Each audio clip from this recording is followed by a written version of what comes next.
আসসালামু আলাইকুম, hello everyone, কেমন আছেন সবাই? আশা করি অনেক বেশি ভালো আছেন। অনেক দিন হয়েছে মোটো ব্লগ করি না, তো আজকে মোটো ব্লগ করার জন্য বেরিয়ে গেলাম। বাইকটার কি হইলো, আবার স্টার্ট বন্ধ হয়ে গেল। বাইকটা ডিস্টার্ব শুরু করছে, অনেক পুরাতন বাইক যেহেতু।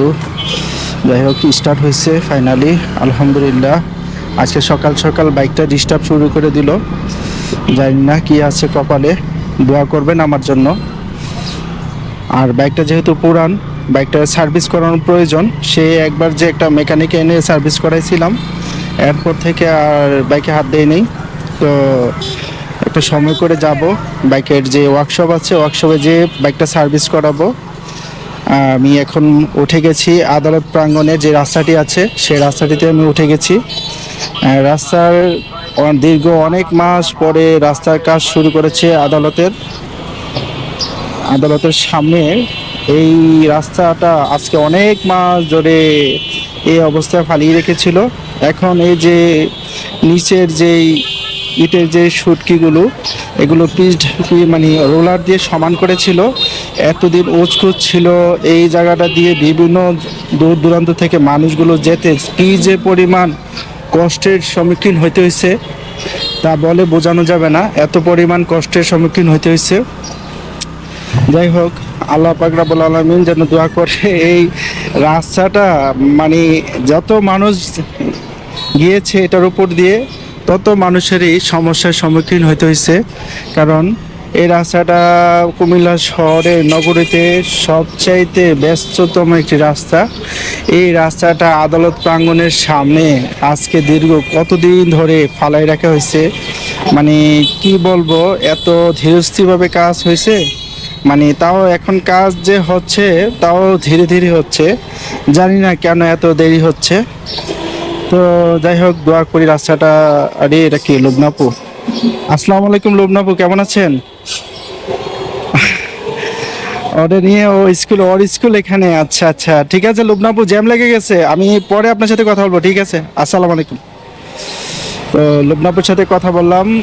লুবনাপুকে হয়তো বা অনেকে চেনেন না, লুবনা পার্পল ড্রাইভ, লুবনাপুর পেজ। উনি অনেক সুন্দর সুন্দর ব্লগ করেন। লুবনাপুর এই ভিডিওগুলো অনেক সুন্দর, খুব সুন্দর কন্টেন্ট তৈরি করেন আপু অনেক ভালো মনের মানুষ। আপুর পেজটাকে সবাই একটু ফলো দিবেন, অনেক সাপোর্ট করবেন। আপু বেশি বেশি করে শেয়ার করে দিবেন, আপুর ভিডিওগুলো খুবই সুন্দর। আমি এখন ফৌজদারিতে আছি। আর ফৌজদারি তো এই মুহূর্তটা, মানে আমি দোকানে যাওয়ার মুহূর্তটা এত পরিমাণ বিশাল আকারে জ্যাম জট সৃষ্টি হয়, কি বলবো, বলে বোঝানো যায় না। অটো মিশুক এত পরিমাণে গাড়ি ঘোড়া বাড়ছে কুমিল্লা শহরে। আমি প্রতিটা স্কুলের সামনে দিয়ে যেতে হবে, তো এত জ্যামে আমি ওদিকে যাব না। আমি দেখি আজকে অলরেডি ফাতেমা গার্লস হাই স্কুলের সামনে দিয়ে চলে যাব, পার্কের রোডটা দিয়ে ঈদগার যেই পিছনের যে ঈদগার পিছন দিয়ে যে রাস্তাটা আছে এটা দিয়ে যাব। এদিক দিয়ে গেলে হয়তো বা অনেকটা পথ আমি এগিয়ে যাব, কারণ এছাড়া ওইভাবে গেলে আমার অনেকটা দেরি হয়ে যাবে।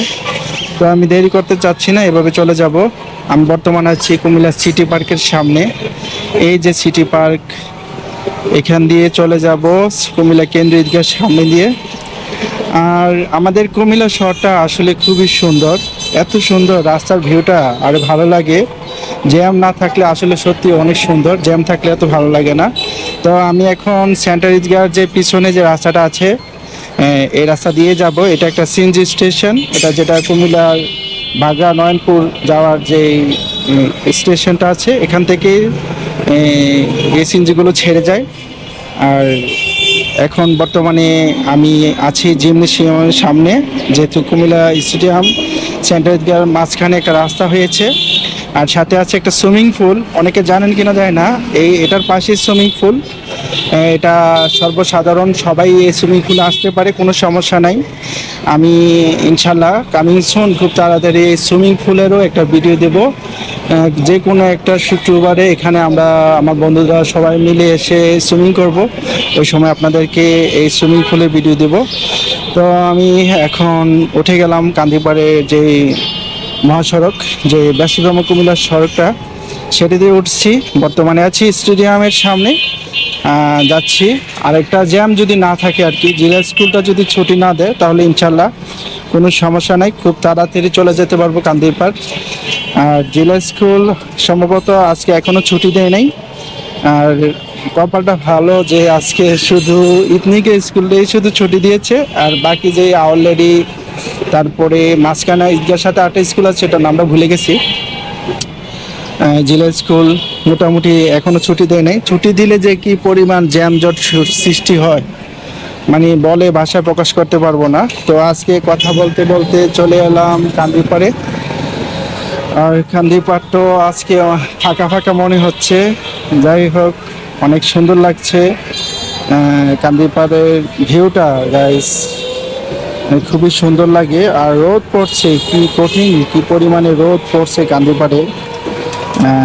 কান্দিপাড়টা আসলে আসলে এই জায়গাটাতে কন্টিনিউ জ্যাম লেগে থাকে। এই যে কান্দিপাড় যে ট্রাফিক মোটর সামনে, আজকে অনেকটাই ফাঁকা লাগছে। আর এরকম ফাঁকা থাকলে সবসময় ভালো লাগে। কান্দিপাড় যখনই আসি, ফাঁকা না থাকলে আসলে ভালো লাগে না। আর রাস্তায় যখন গাড়ি ঘোড়া কম থাকবে, আপনার মানে বাইক চালায়ও শান্তি অনুভব করতে পারবেন। তো আমি কথা বলতে বলতে চলে আসলাম খন্দকারের সামনে। আগে সাঁতারখানের নিচে পার্কিংয়ে আমার গাড়িটা পার্কিং করতাম, এখন আর সাঁতারখানের নিচে রাখি না, কারণ সাঁতারখানে রেখে আবার খন্দকারে যাওয়া এটা আমার অনেক কষ্ট হয়ে যায়। তো খন্দকারের নিচে নামার মানে ওখানে যদি গাড়িটা পার্কিং করি, পার্কিংয়ের সাথে আমাদের যে ক্যাপসুল লিফটটা আছে, এখান থেকে আমি একবারে সোজাসুজি আমার যেহেতু সব 4 লেভেল 4, ওইখানে আমার মানে ইজিলি যেতে পারি আর কি। আর আমার উঠে ঘুরে আবার সেই এক মার্কেট থেকে আরেক মার্কেট অতিক্রম করা লাগে না, মানে সময়টা খুবই সংক্ষেপ হয়ে যায় আর খুবই ইজি লাগে। তো চলে আসছি, এই বাইকটা এখানে রাখবো। আর এখন আমি চলে যাচ্ছি এই যে পার্কিংয়ের সাথে লিফটটা, মানে মাটির নিচে এই লিফটটা করছে, খুবই ভালো লাগছে।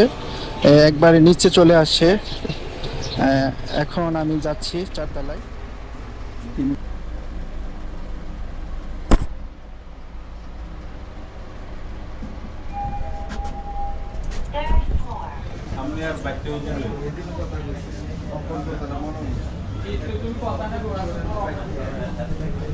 চলে এলাম আমার শপের।